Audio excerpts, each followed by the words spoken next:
Putri dari kelas B dengan NIM 241730843, Prodi Pendidikan Jasmani Universitas 19 November Kolaka. Nah, oke, baik. Di sini saya akan membuat tugas video yang telah diberikan kepada saya, yaitu di mata kuliah Pendidikan Kesehatan Sekolah dengan dosen pengampu Ibu Rosti SPD NPD. Dan adapun videonya sebagai berikut. Nah, baik, di sini adapun judul materi yang akan saya bawakan yaitu tentang kebutuhan kalori dan pengertian AKG atau angka kebutuhan gizi. Nah, adapun materinya sebagai berikut.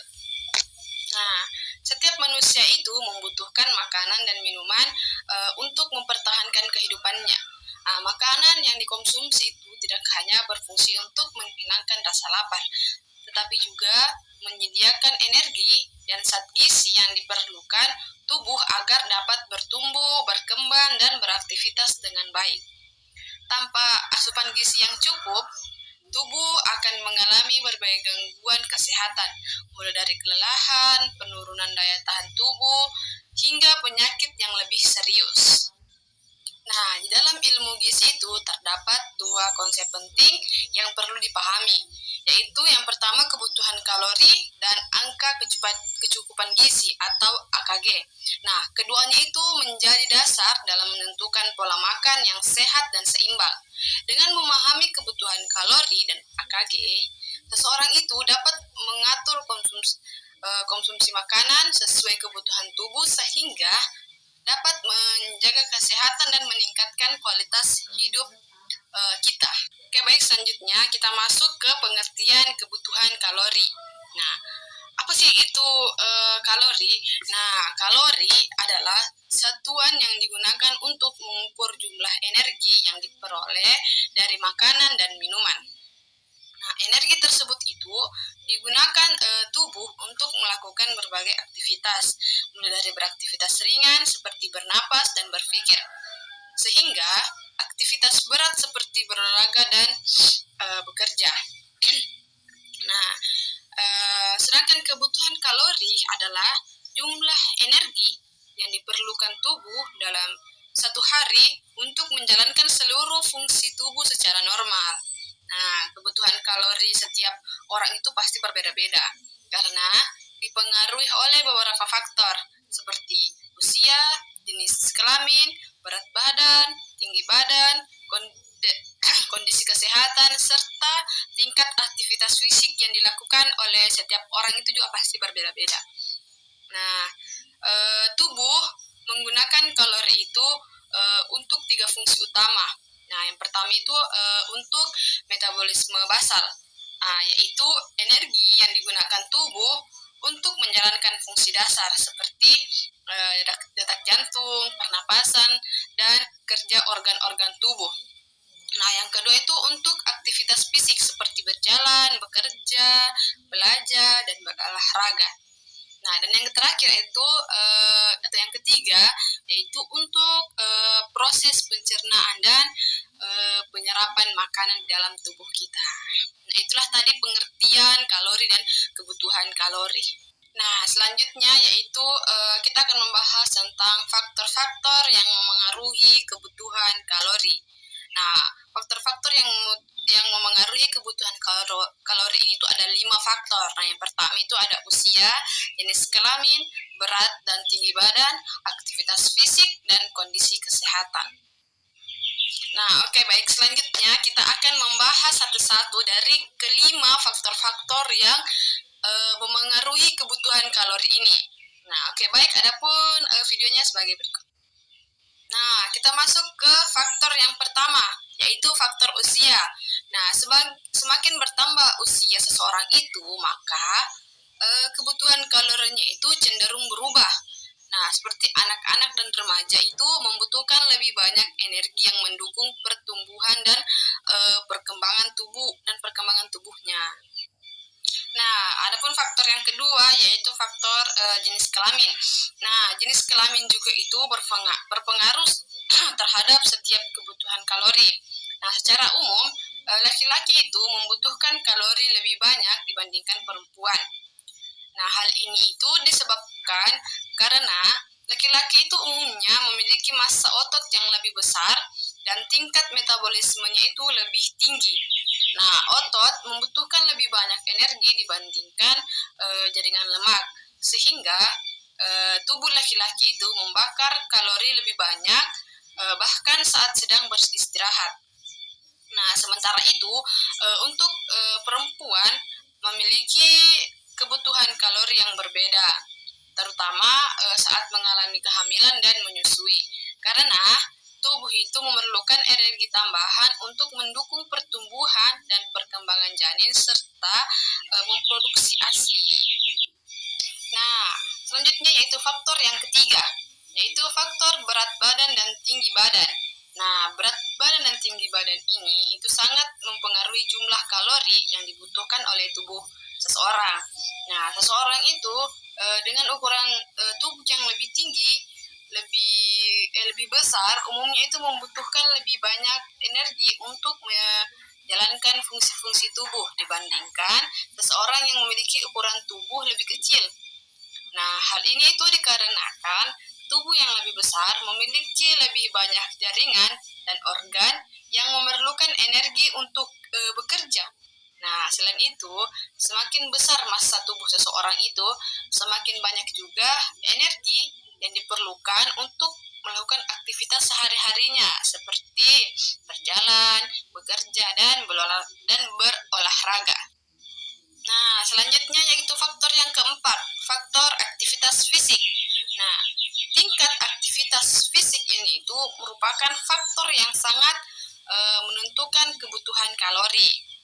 Nah, seseorang seseorang itu yang melakukan aktivitas ringan seperti duduk, membaca, atau bekerja di depan komputer membutuhkan kalori yang lebih sedikit dibandingkan seseorang yang aktivitas bergeraknya itu atau melakukan pekerjaan berat seperti atlet, pekerja konstruksi, petani, dan pekerja lapangan itu biasanya membutuhkan kalori yang lebih tinggi.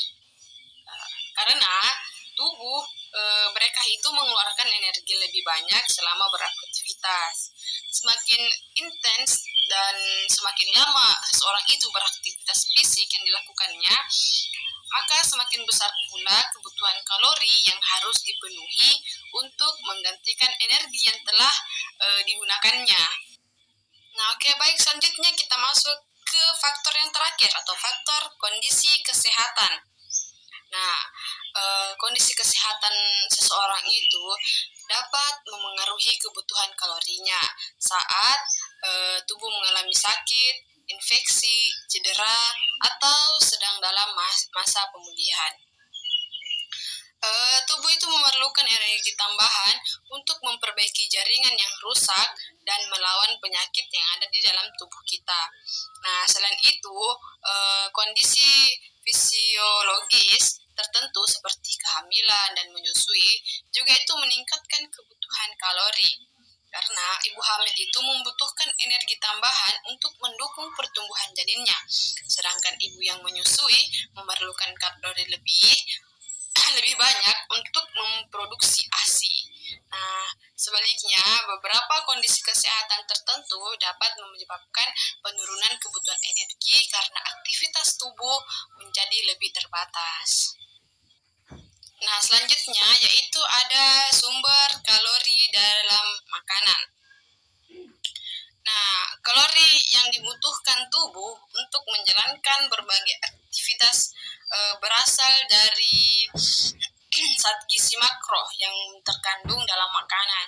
Nah, zat gizi makro ini merupakan zat gizi yang dibutuhkan tubuh dalam jumlah besar dan berfungsi sebagai sumber energi utama. Nah, terdapat 3 sumber kalori utama dalam makanan, yaitu ada karbohidrat, protein, dan lemak. Nah, ketiga zat gizi tersebut itu memiliki peran yang berbeda-beda, namun saling melengkapi dalam memenuhi kebutuhan energi dan menjaga kesehatan tubuh. Nah, baik, selanjutnya kita akan membahas satu-satu dari 3 kalori yang diperoleh dari zat gizi makro ini. Nah, yang pertama itu ada karbohidrat.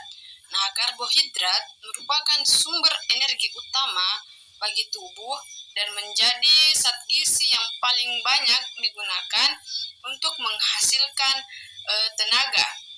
Setelah dikonsumsi, karbohidrat akan dicerna menjadi glukosa yang kemudian diserap ke dalam aliran darah. Nah, glukosa ini digunakan oleh sel-sel tubuh sebagai bahan bakar untuk menjalankan berbagai aktivitas seperti berjalan, belajar, bekerja, berpikir, hingga berolahraga.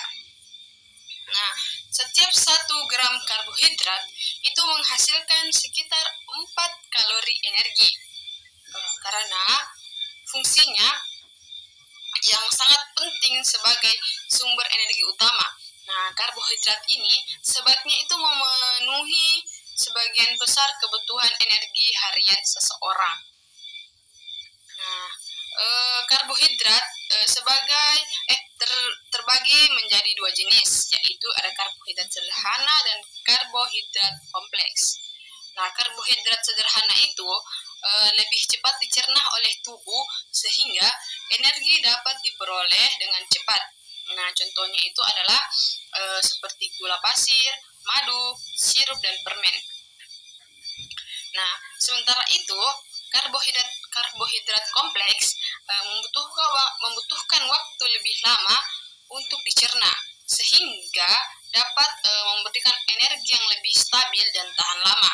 Nah, contohnya itu adalah seperti nasi, jagung, kentang, ubi, roti, dan berbagai jenis kacang-kacangan.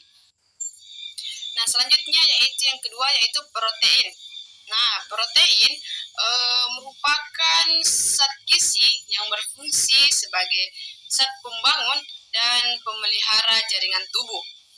Nah, protein tersusun atas unit-unit kecil yang disebut dengan asam amino.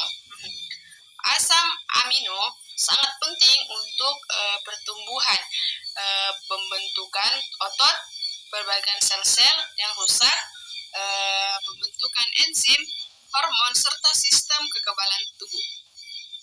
Nah, selain berfungsi sebagai zat pembangun, protein juga dapat digunakan sebagai sumber energi. Apalagi tubuh kekurangan karbohidrat dan lemak. Sehingga setiap 1 gram protein itu menghasilkan 4 kalori energi. Meskipun demikian, protein bukanlah sumber energi utama karena fungsi utamanya adalah membangun dan memperbaiki jaringan tubuh. Protein sangat penting dalam masa pertumbuhan anak dan remaja karena membantu pembentukan tulang, otot, dan sebagai jaringan tubuh lainnya. Pada orang dewasa, protein itu diperlukan untuk menjaga massa otot dan memperbaiki jaringan yang rusak akibat aktivitas sehari-hari atau cedera. Sumber protein dibedakan menjadi 2, yaitu protein hewani dan protein nabati. Protein hewani itu berasal dari hewan dan umumnya memiliki kandungan asam amino yang lebih lengkap. Nah, contohnya itu adalah daging, ikan, ayam, telur, susu, dan produk olahan lainnya. Nah, sementara protein nabati itu berasal dari tumbuhan seperti tahu, tempe, dan kacang-kacangan. Kekurangan protein dapat menyebabkan gangguan pertumbuhan, berkurangnya massa otot, menurunnya daya tahan tubuh, dan memperlambat proses penyembuhan luka. Nah, sebaliknya, konsumsi protein dalam tubuh yang cukup banyak membantu menjaga kesehatan tubuh, meningkatkan kekuatan otot, dan mendukung berbagai fungsi penting dalam tubuh. Nah, baik, yang selanjutnya atau yang terakhir yaitu ada lemak. Nah, lemak ini tuh merupakan sumber energi yang paling besar dibandingkan zat gizi makro lainnya. Nah, setiap 1 gram lemak itu menghasilkan sekitar 9 kalori energi. lebih banyak dari 2 kali lipat energi yang dihasilkan oleh karbohidrat maupun protein. Nah, oleh karena itu, lemak berperan sebagai cadangan energi yang dapat digunakan tubuh ketika diperlukan. Selain sebagai sumber energi, lemak juga itu memiliki banyak fungsi penting lainnya. Nah, lemak juga membantu melindungi organ-organ tubuh dari benturan, menjaga suhu tubuh agar tetap stabil, serta membantu penyerapan vitamin yang larut dalam lemak. Nah, lemak juga itu berperan dalam membantu hormon dan menjaga kesehatan sel-sel tubuh. Sumber lemak dapat berasal dari hewan maupun tumbuhan. Nah, contoh sumber lemak dari hewani adalah yaitu seperti daging yang berlemak, mentega, keju, susu, dan telur. Sedangkan sumber lemak nabati yaitu seperti minyak kelapa, minyak zaitun, alpukat, kacang-kacangan, dan biji-bijian. Nah, lemak juga dapat dibedakan menjadi lemak jenuh dan lemak tidak jenuh. Nah, lemak jenuh lebih dianjurkan untuk dikonsumsi karena dapat membantu menjaga kesehatan jantung. Sementara itu, konsumsi lemak jenuh yang lebih berlebihan dapat meningkatkan kadar kolesterol dalam darah dan meningkatkan resiko penyakit jantung. Walaupun sering dianggap tidak sehat, lemak itu sebenarnya tetap dibutuhkan tubuh dalam jumlah yang cukup. Yang perlu diperhatikan adalah jenis dan jumlah lemak yang dikonsumsi. Nah, kekurangan lemak juga itu dapat mengganggu penyerapan vitamin tertentu dan menyebabkan tubuh kekurangan energi. Sebaliknya, konsumsi lemak yang berlebihan itu dapat menyebabkan obesitas dan berbagai penyakit yang tidak menular. Nah, jadi kita itu tetap membutuhkan di dalam tubuh kita itu tetap membutuhkan yang namanya lemak. Tapi kita juga harus membatasi lemak yang ada di dalam tubuh kita. Karena kalau tidak ada lemak juga tidak bagus, dan kalau kelebihan lemak juga tidak baik. Nah, jadi karbohidrat, protein, dan lemak itu merupakan 3 sumber kalori utama dalam makanan yang memiliki fungsi berbeda, namun saling melengkapi. Nah, karbohidrat berfungsi sebagai sumber energi utama, protein berperan dalam pertumbuhan dan perbaikan jaringan tubuh, sedangkan lemak berfungsi sebagai cadangan energi sekaligus membantu berbagai proses penting dalam tubuh. Nah, oleh karena itu, ketiga zat gizi tersebut itu harus dikonsumsi secara seimbang agar kebutuhan energi dan gizi tubuh itu dapat dipenuhi dengan baik. Nah, selanjutnya pengertian angka kecukupan gizi atau AKG. Nah, AKG adalah nilai rata-rata kebutuhan zat gizi yang harus dipenuhi setiap hari. Untuk menjaga kesehatan, hampir seluruh orang itu sehat berdasarkan kelompok umur, jenis kelamin, dan kondisi fisiologis tertentu. Nah, AKG ini digunakan sebagai pedoman dalam menyusun pola makan yang sehat dan seimbang. Dengan adanya AKG, masyarakat dapat mengetahui beberapa banyak energi dan zat gizi yang perlu dikonsumsi setiap harinya. Nah, itulah tadi materi yang dapat saya sampaikan. Kurang dan lebihnya mohon dimaafkan. Seakhir ucapan, wabillahi taufiq wal hidayah. Wassalamualaikum warahmatullahi wabarakatuh.